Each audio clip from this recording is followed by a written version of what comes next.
A medical has been booked. Not talked about, not floated as a possibility, but booked. Arsenal have put a date in the calendar next week for Bruno Guimaraes to walk through the doors at London Colney and have his body checked from head to toe. That single action tells you more than any quote from any agent ever could.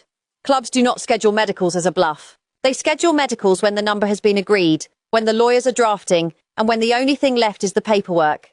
The number on the table is £77 million. Bruno Guimaraes still has 2 years remaining on his contract at Newcastle. He does not need to leave. He is not a player running down his deal, desperate for a final payday. This is a club paying a premium for a player who still had time left on his existing terms, which tells you exactly how much Arsenal want him in that midfield. And it does not stop there. Personal terms are believed to already be agreed, with Guimaraes set to sign a long-term contract that would run all the way to the summer of 2031. That is not a short-term fix. That is a club building around a player for half a decade. So picture the moment. A World Cup winner's break is coming to an end. A 5-year contract is sitting on the table. A medical is booked. And the man at the centre of it all has not even walked back into the Newcastle training ground yet. Here is what was at risk. Guimaraes was expected to return to pre-season duties with Newcastle on Sunday. That is the normal, contractual reality of his situation. He belongs to Newcastle right now. If he walks back into that building, resumes training, plays in pre-season fixtures and gets folded back into the group, every ounce of momentum behind this move could stall. Deals do not always die when a player returns to his current club, but the risk of complication rises the moment a player is back in the building, back in the dressing room, back under the direct control of a manager and a squad that may not want to let him go. Add to that the uncertainty hanging over Newcastle itself. Eddie Howe has left his position as Newcastle manager. That is not a small detail. That is the man who built the identity of that midfield. The man Guimaraes played some of his best football for, no longer in the building. A club without its manager, negotiating a major sale, is a club without a clear voice in the room. That kind of vacuum can work in a buying club's favour, or it can create total unpredictability. Nobody knows yet which way it will break. This is exactly the kind of moment where the full picture matters more than the headline. If you want the layered analysis, the kind that separates confirmed fact from noise, hit that subscribe button now, because this window is moving fast and I will be tracking every step of it. Let me lay out what is actually confirmed, what is strongly reported, and what remains speculation. Because in a transfer window like this one, mixing those three things together is how fans get burned. On Bruno Guimaraes. What is solid, what has weight behind it, is this. A medical has been scheduled for next week. A fee in the region of £77 million is close to being finalised. Personal terms over a contract running to the summer of 2031 are believed to already be agreed. Those three things together paint a picture of a deal that is not a rumour anymore. It is a formality waiting to be completed. What remains uncertain is timing. Guimaraes is still on his post-World Cup break. He is expected back at Newcastle on Sunday, and whether that return happens as scheduled or whether the transfer accelerates before then is the one variable nobody can control from the outside. The manager situation adds another layer. Eddie Howe's departure has fed speculation that his exit and Guimaraes' probable departure are connected, with some suggesting Howe's own exit reflected an acceptance that his best midfielder was already heading elsewhere. I want to be precise here. That connection is speculation, not confirmed fact. What is confirmed is simply that Howe is no longer in charge at Newcastle, and that fact alone adds instability to a club trying to hold on to its best players during a sale like this. On the wider picture, Arsenal have already completed 2 signings this summer. Ilan Meslier and Christos Tsolis have both made the move to North London. That matters because it tells you Arsenal are not standing still waiting on marquee names. They are already reinforcing the squad in real time while the bigger deals play out in the background. And there is a deadline that frames everything. Arsenal have until the 1st of September to get their transfer business done. Every deal discussed here, Guimaraes, Vinicius, all of it, is racing against that same clock. On Vinicius Jr. This is where I need you to slow down and separate fact from hope. What is factual is that Real Madrid have put forward a contract renewal offer, and that offer has been described as final. There is no indication Real Madrid intend to move beyond it. Vinicius Jr.'s own preference as it stands has been to remain at the club. That is the starting point. What has changed is not his preference, it is the sentiment around whether that preference can survive Real Madrid's unwillingness to improve their offer. That shift in sentiment is what has opened a door for Arsenal, not a confirmed intention from the player to leave. What is also factual is that Arsenal are aligned at every level of the club in their willingness to pursue Vinicius Jr. if his contract situation with Real Madrid fails to resolve. Mikel Arteta has spoken publicly about ambition this summer, about wanting to take the club to a different level, about identifying where the squad needs to grow. Those are his words, delivered in his first interview of the summer, and they frame everything else that follows. A fee in the region of £80 million is being discussed, with add-ons expected to play a critical role in any final structure. But here is the key sentence, the one I want every viewer to hold on to. No decision has been taken by the player. He is not rushing into a choice. This is a live, unresolved situation, not a done deal, and anyone telling you otherwise right now is getting ahead of the facts. Now let us walk through the reporting that has been circulating piece by piece, because each one adds a layer to this picture, and each one deserves to be read on its own terms before I tell you what I think it means. The account AFC Stuff reported the following. Arsenal have reached an agreement in principle with Newcastle on a €90 million fee to sign Bruno Guimaraes. Bonuses and agent commissions remain to be negotiated, but if all goes to plan in the next few days, Guimaraes will be a new Arsenal player. Here is my read on that. €90 million converts to a figure close to the £77 million. Figure we already know is central to this deal. So this is not a conflicting number. It is very likely the same fee expressed in a different currency, with structuring around bonuses still being finalised. That is completely normal in the final stages of a transfer. The core fee gets agreed first, and the smaller print, the performance triggers, the sell-on clauses, the agent payments, gets ironed out afterward. The phrase to notice here is agreement in principle. That is strong language. It does not mean signed and sealed, but it means the two clubs have shaken hands on the number. The account AFTV Media reported this as breaking news. Arsenal have reserved a date next week for Bruno Guimaraes' potential medical at London Colney. An agreement in principle is in place for £77 million plus add-ons. While contracts are not yet signed, a final deal is now exceptionally close. The next 48 hours were described as crucial for this transfer. This is the piece of reporting that lines up most cleanly with everything else we have covered. The medical date, the £77 million figure, the framing of contracts as close but not signed. What stands out to me is the specific window given, 48 hours. That is a bold claim to make, and it tells you the people reporting this believe the deal is entering its final phase rather than sitting in prolonged negotiation. Whether that exact window holds is something only time will confirm, but the direction of travel is unmistakable. The account AFC Stuff added further detail here. Arsenal are working to close a deal for Bruno Guimaraes in the coming days, in a transfer expected to reach at least £80 million, potentially up to £85 million with add-ons. There is now a growing expectation that a deal will be struck. Guimaraes had initially been scheduled to return to Newcastle on Friday, but a delay has since materialised specifically to facilitate the transfer, giving the two clubs a window to resolve matters. This is an important update because it nudges the total value upward once add-ons are included, moving from the £77 million base figure toward a range as high as £85 million. That is a meaningful gap, and it reminds us why headline fees in football reporting should always be treated as a base number rather than the final word.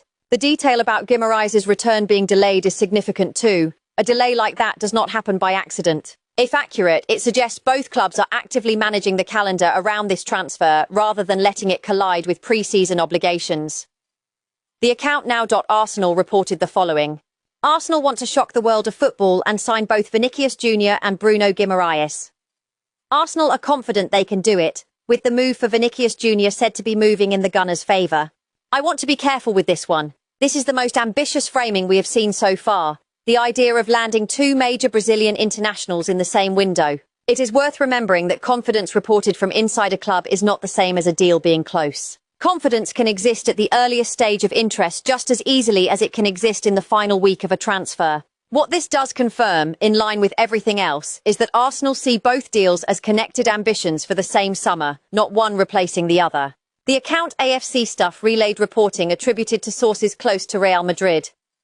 Real Madrid are open to the possibility of Vinicius Jr leaving the club if there is no agreement on a new contract, with the club having no plans to increase their last renewal offer.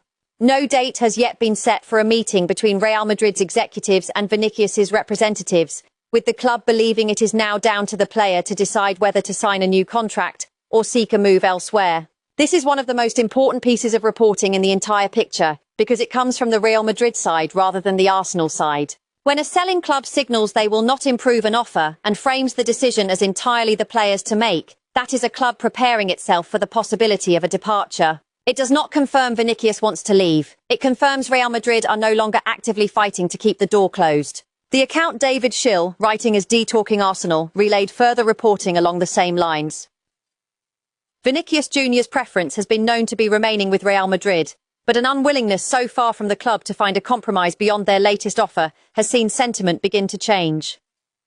This is opening a door for Arsenal, who at all levels are aligned in making a deal happen should the player's future with Real Madrid fail to conclude in a contract renewal this summer.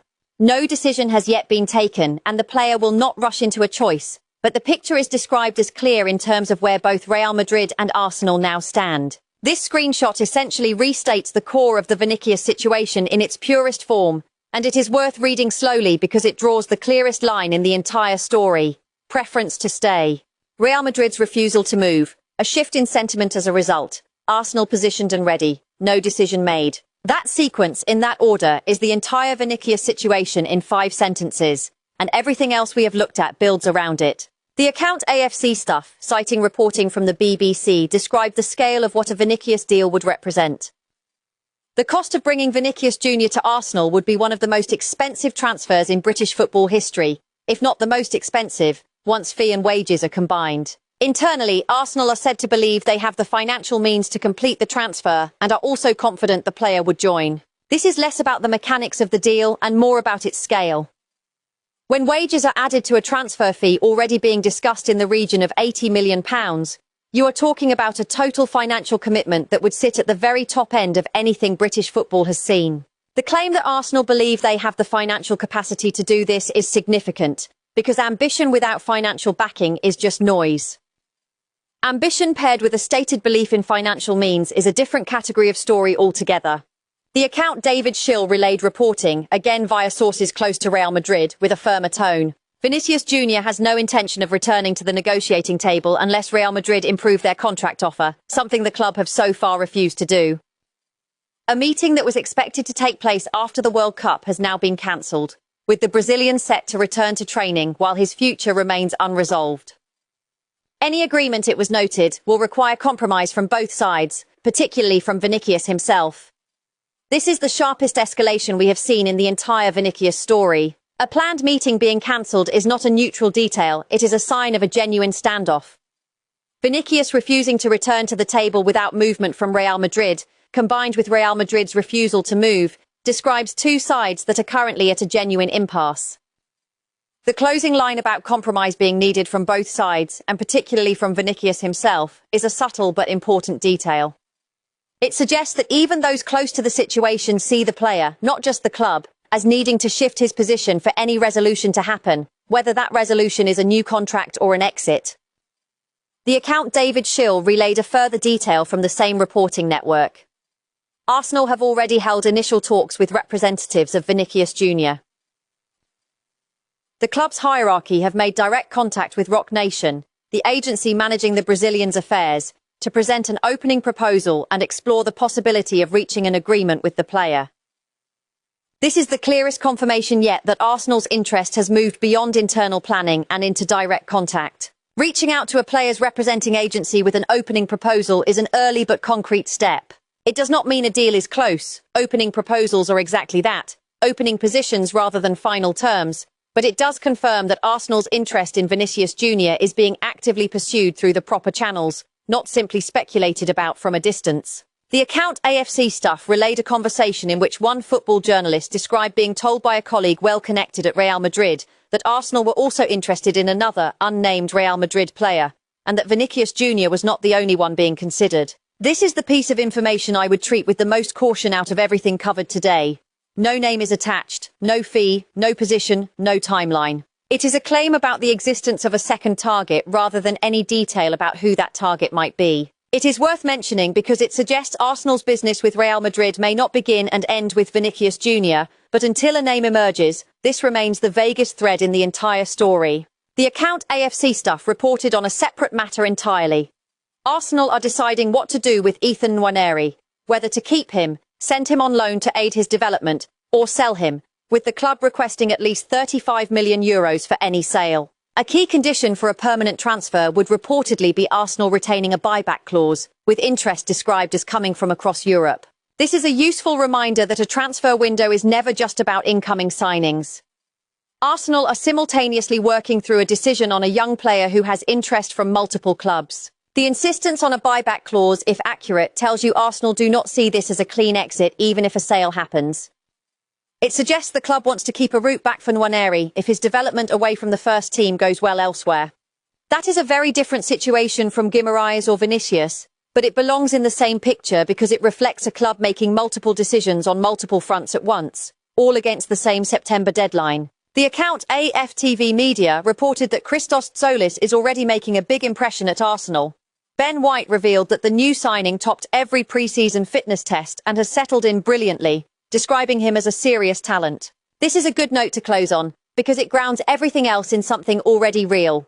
While the club is negotiating, planning and chasing two of the biggest names in world football, one of the signings already completed this summer is out there proving his fitness and adapting to the group. A teammate's endorsement coming directly from inside the dressing room rather than from a transfer insider carries a different kind of weight. It is not speculation.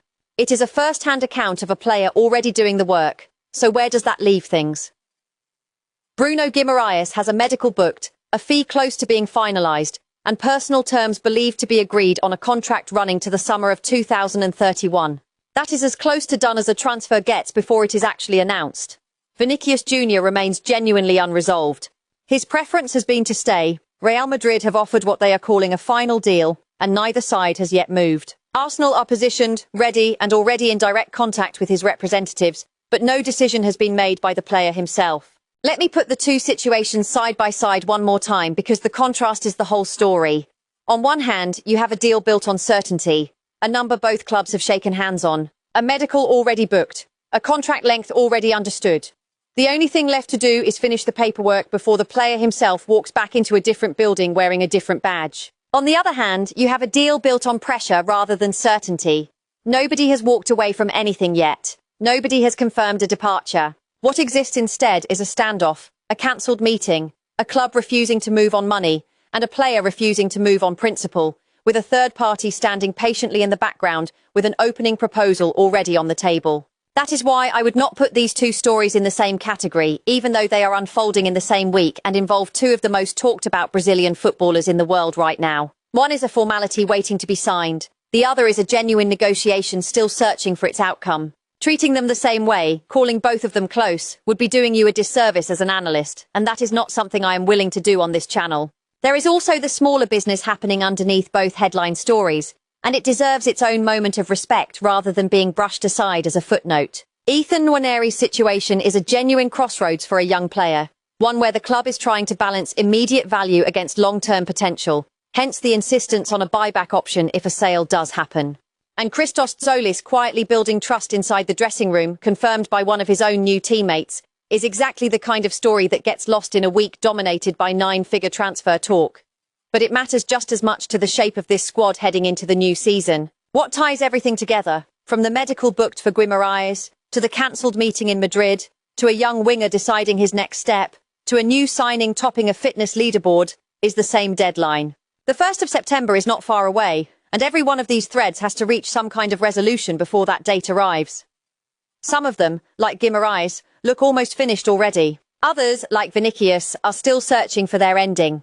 I will be following every update on both of these stories as they develop, breaking down exactly what is confirmed and what is still speculation. So if you want to stay ahead of it rather than chase headlines after the fact, make sure you are subscribed.